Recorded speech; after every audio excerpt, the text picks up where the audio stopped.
ايوه يا بودي. احسن. في مالك؟ مفيش، شوية برد بس. برضه اوعى يكون جالك كورونا يا بت يا فرفوره. لا ما تخافش، انا عاوز عسل من عند دكان عسل عشان فوايده.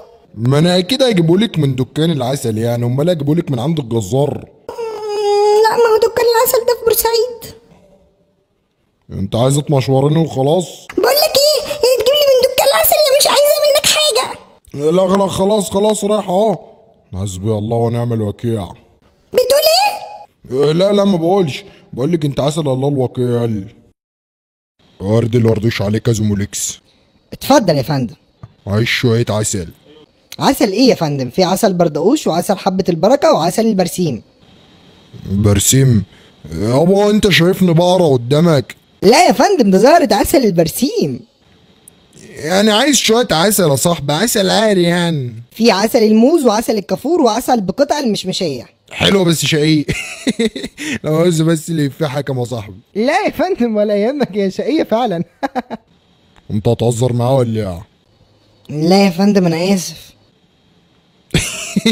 بهزر معاك يا عم، انت صدقت ولا ايه؟ لا يا فندم ولا يهمك عادي. بس بقى. حاضر. المهم هتجيب لي عسل ولا ظروفنا ايه دلوقتي؟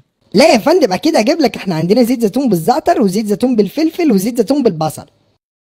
زيت بصل؟ وده جايبينه من دموع البت الحزينه ولا ايه؟ بلاش بصل، في تمور. تيمور مين يا عم؟ تمور يا فندم، يعني بلح مجفف.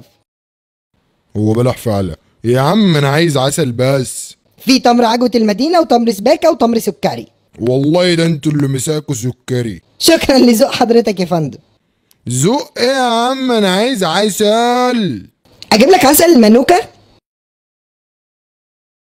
ولا عسل الكافور؟ كارفور؟